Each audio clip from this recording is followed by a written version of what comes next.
এই দেশের মানুষ প্রমাণ করেছে যে হচ্ছে তারা কখনো স্বৈরাচার ফ্যাসিবাদকে মেনে নেয় নাই, সামনেও মেনে নেবে না। শেখ হাসিনাকে পালাতে বাধ্য করেছে, ক্ষমতাচ্যুত করেছে, গণবিপ্লব হয়েছে।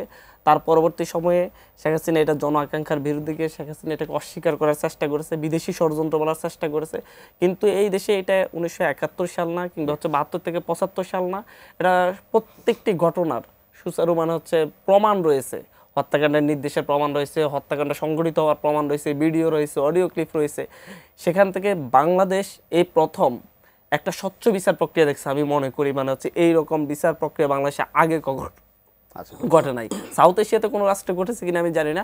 সারা দেশের মানুষ প্রত্যক্ষ করেছে, সরাসরি দেখেছে বিচার প্রক্রিয়া কি প্রক্রিয়া হয়েছে, সারা বিশ্ব দেখেছে, এবং তার মধ্য দিয়ে শেখ হাসিনা ফাঁসিটা হয়েছে।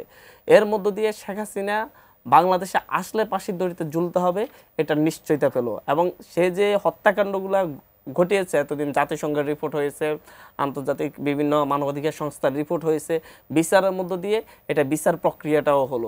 সামনে আরও যে হত্যাকাণ্ড আছে সেগুলোরও বিচার আমরা দেখতে পাবো। এবং আমরা আশা করি যে এই সরকার, অন্তর্বর্তীকালীন সরকার যদি না পারে, পরবর্তীতে যে সরকার আসবে তারা শেখ হাসিনাকে দেশে ফিরিয়ে এনে সেই বিচারের রায় কার্যকর করবে।